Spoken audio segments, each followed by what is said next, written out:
Before Westeros had a name. Before the 7 kingdoms were 7, or 6, or 1. Before the wall was raised, before the Starks were kings in the north, there was an empire so old that even the maesters who wrote about it were writing down legend, not history. It was called the Great Empire of the Dawn. And for thousands of years, it was ruled with wisdom and light by a line of empresses. Then one man broke that line. He is remembered. Barely, and only in fragments, contradictions, and half-burned scrolls, as the Bloodstone Emperor. A usurper. A butcher. A man who is said to have murdered his own sister, married a monster wearing his mother's face, and opened a door that should have stayed shut forever. What came through that door lasted a generation. The Westerosi call it the Long Night.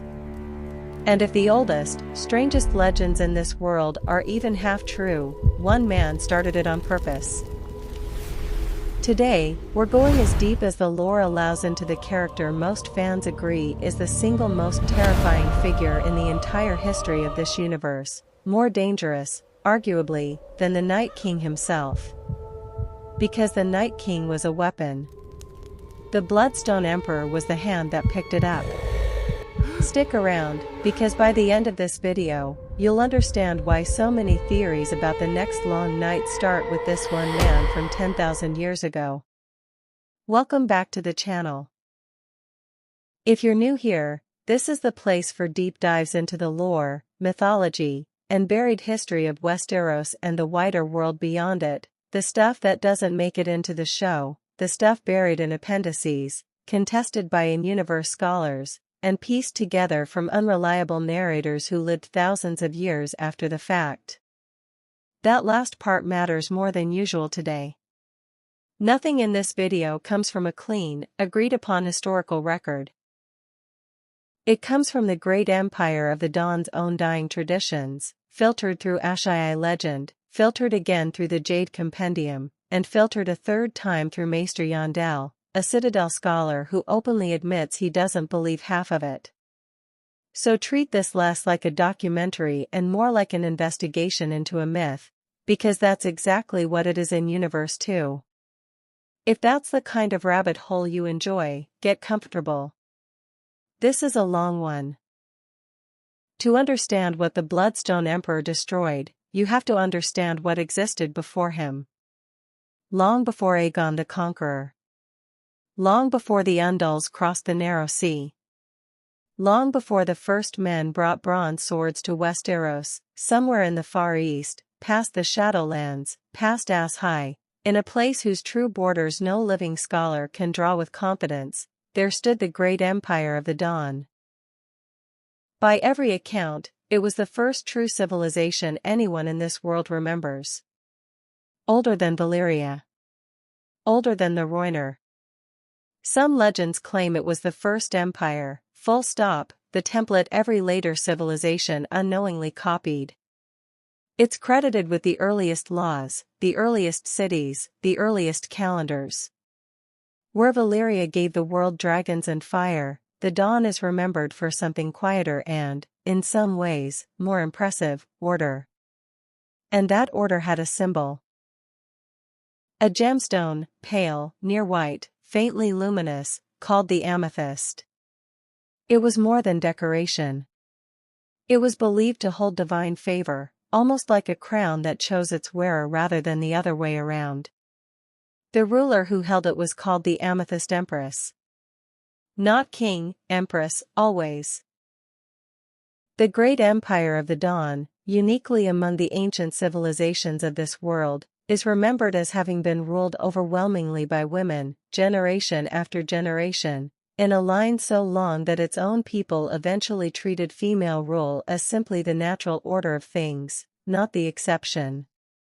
For centuries, maybe longer, this worked. The empire expanded. It traded, built, recorded. Some legends even credit it, indirectly, with civilizing early Ass High, before Ass High became the blackened, half-abandoned horror city we know from later in the timeline. And then, according to the surviving fragments, the line of Amethyst Empresses produced a set of twins. A girl. And a boy. Here's where the myth starts curdling. The girl, by tradition and by the will of whatever divine or symbolic force chose the amethyst, was destined to become the next empress. Her brother was not. He was born to a role that, by every custom of the dawn, meant he would live his life in his sister's shadow, respected, perhaps even loved, but never crowned. By most retellings, he did not accept that. We don't know his birth name. History, what's left of it, doesn't remember him as a person. It remembers him only by the title he gave himself once he'd taken what wasn't his, the Bloodstone Emperor. A name built in deliberate, ugly opposition to his sister's amethyst. Where her stone was pale and pure, his was the color of an open wound. Some versions of the legend say he simply seized the throne in a straightforward act of rebellion, soldiers, a palace coup, a sister imprisoned or executed. That version is almost comforting, in a strange way, because it's a story we've heard before. Ambitious brother, overlooked heir, a throne taken by force. Tragic, but human. The uglier versions go much further. And this is where the character stops being merely a usurper and starts becoming something the fandom argues about to this day. In the darkest retellings of the myth, the Bloodstone Emperor didn't simply overthrow his sister. He is said to have taken a consort, a woman remembered only as Bloodstone's Empress or, more chillingly, described as wearing the face of his own mother. Scholars in universe have spent centuries arguing about what that phrase even means, and the show's writers and GRRM himself have never fully clarified it. There are three major readings fans tend to land on, and it's worth walking through all three, because each one changes the entire tone of the story. The first reading is symbolic. In many mythologies, wearing the face of the mother is a metaphor for a woman who has taken on total authority in the household or bloodline. A way of saying this new empress had absorbed the old dynasty's legitimacy, stolen its identity rather than simply replaced it. The second reading is more literal and far darker, that this consort was, or was possessed by, some kind of shape-changing entity, a being capable of taking the appearance of someone already dead. In a world that we know already contains skin changers, wargs, and the faceless men centuries later, a woman wearing a dead woman's face stops sounding like poetry and starts sounding like a description of an actual, physical horror. The third reading, favored by a lot of longtime lore theorists, connects this consort directly to the supernatural force behind everything that follows, that she wasn't just his wife, but something that chose him. Something ancient, patient, and inhuman that needed a human vessel with enough hunger and enough grievance to be useful. Under this reading, the Bloodstone Emperor wasn't purely a villain acting alone. He was a man who had already, knowingly or not, made himself available to something much worse than himself. Whichever reading you prefer, the through line is the same. Whatever crowned itself alongside the Bloodstone Emperor was not simply a political rival to the Amethyst line. It was wrong in a way the old empire had no framework for. Every version of this myth agrees on one detail: the Bloodstone Emperor changed the empire's religion. The great empire of the dawn, in its long golden age, is remembered as worshipping order, sky, and light, values reflected in the amethyst itself. Under the Bloodstone Emperor, the state cult shifted violently toward darker practices, the worship of a black stone, night rites, and this is the detail that shows up again and again across different retellings: human sacrifice, allegedly including members of his own family. This is the point where a lot of lore theorists draw a direct line to the religion we do know a great deal about from later in the timeline, the worship of R'hllor, the Lord of Light, and by extension its dark mirror, the worship of the Great Other, the Nameless. faceless god of cold and death and endless night that the priests of R'hllor believe is the true enemy behind everything. If the Bloodstone Emperor's dark rites were, in effect, an early and corrupted form of great other worship, devotion to cold, to death, to unmaking rather than making, then everything about his reign stops looking like an isolated ancient atrocity and starts looking like the origin point of the entire cosmic conflict that the books have been building toward for thousands of years. In other words, this may not just be a tragic ancient story. It may be the first chapter of the war between light and dark that Azor Ahai, the others, and the entire endgame of this universe are still fighting. However, he took the throne, and whatever he worshipped once he had it, the Bloodstone Emperor did not go unchallenged. The exiled or imprisoned line of Amethyst Empresses, his sister among them, in most tellings, did not simply vanish. According to the fragments preserved in Ashai legend, a long civil war followed, the Amethyst faithful against the Bloodstone regime, a conflict remembered as tearing the great empire of the Dawn apart from the inside for years, possibly decades. We don't have a battle-by-battle account. What we have instead is aftermath, and the aftermath is the whole point of this story. Because somewhere in the middle of this civil war, or perhaps at its climax, something happened that the empire's own descendants would spend the rest of history trying to describe without ever fully explaining it. The sun did not rise.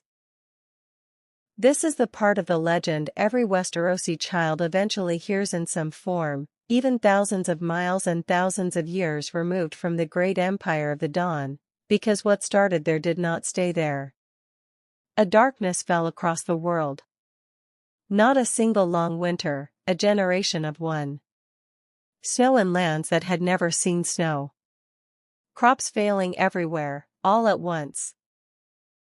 And out of the dark, according to every surviving tradition on every continent this story touches, came things that were not men.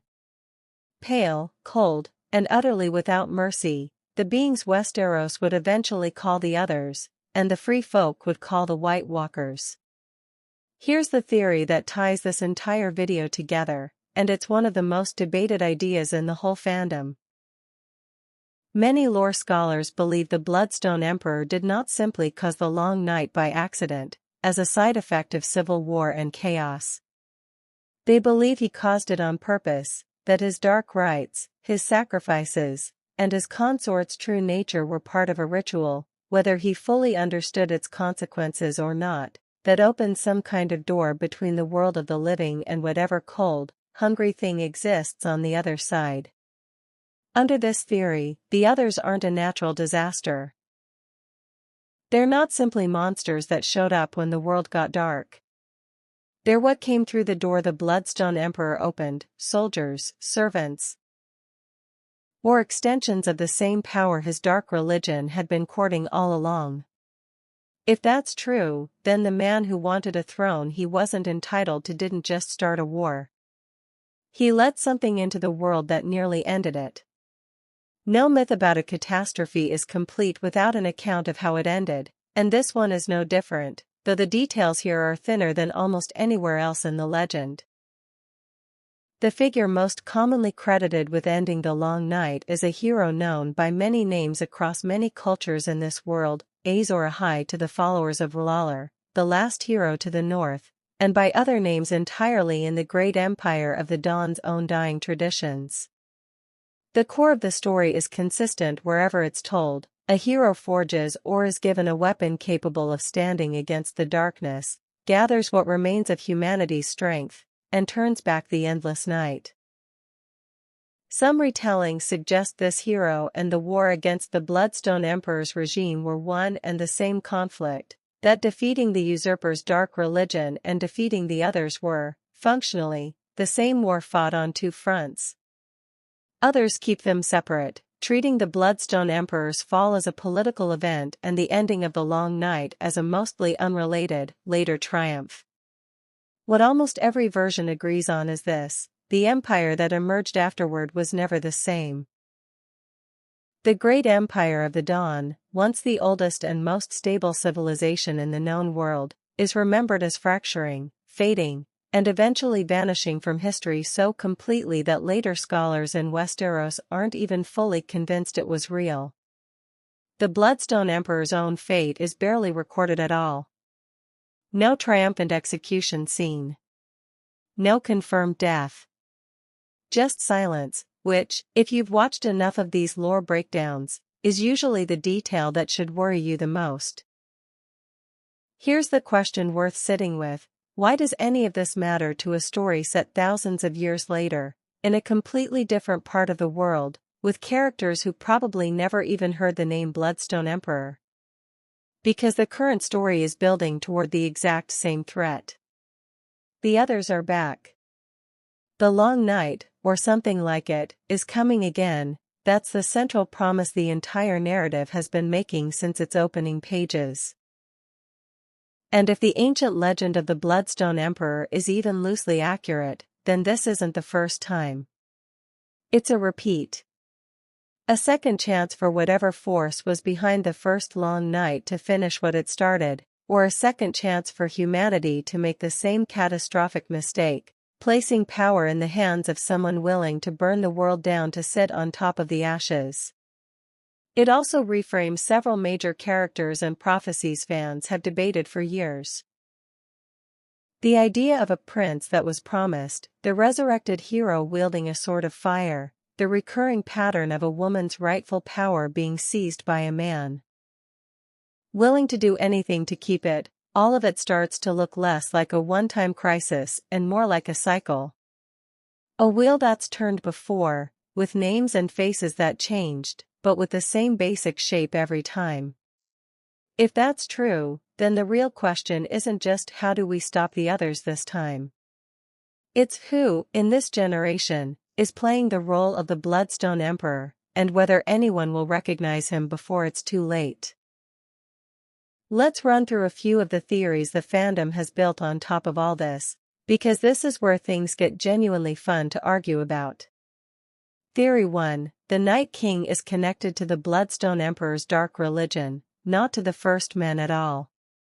Under this reading, the true origin of the entire other-making ritual traces back to the Dawn's corrupted priesthood, and everything that happened later at the Wall was just a regional echo of a much older practice. Theory 2: the Amethyst and Bloodstone are meant to mirror the two swords, Lightbringer and its dark counterpart. Fans have long noticed the pattern of paired opposites in this mythology: light and dark, order and chaos, a stone of purity and a stone the color of blood. If the pattern holds, whatever ends the next long night may need its own amethyst, something pure enough to answer the same darkness the Bloodstone Emperor once invited in. Theory 3: the consort wearing his mother's face was an early faceless man, or something the later faceless men of Bravos are themselves descended from. It's a stretch, but the visual of a woman wearing another person's face just doesn't have many other parallels in this universe, and that alone has kept the theory alive for years. None of these are confirmed. All of them are debated. And that's exactly why this piece of lore has stayed so popular for so long. It's one of the only places in the entire mythology where the story is genuinely, deliberately left as a mystery for the audience to solve. Strip away the sorcery, the dark gods, and the 10,000-year distance, and what's actually left at the center of this story is uncomfortably simple. A man who wasn't given power he believed he deserved. A man who found a shortcut to take it anyway.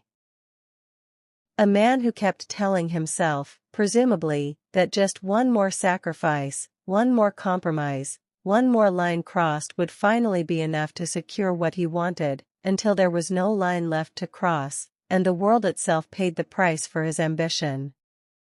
That's not a uniquely fantastical story. It's one of the oldest patterns in human history, dressed up in the color of dried blood and given a crown made of a black stone instead of a gold one. Which might be exactly why, out of every villain in this entire universe, dragons, ice zombies, kingslayers, and all, the Bloodstone Emperor is the one so many fans quietly agree is the most disturbing. He isn't disturbing because he's inhuman. He's disturbing because the myth strongly implies he started out. So that's the legend, or at least, as much of it as 10,000 years, a dozen unreliable narrators, and a handful of half-burned scrolls have let survive. If you want more deep dives like this, the Great Empire of the Dawn, the true origin of the others, the last hero, or any of the other buried mythology hiding in the corners of this world, let me know in the comments which one you want covered next. I read all of them. And if this video helped you make sense of one of the most confusing, most debated corners of the lore, do me a favor and hit subscribe, drop a like, and share it with the one friend in your group chat who still insists none of this is real lore. We'll set them straight together. Thanks for watching, and I'll see you in the next one.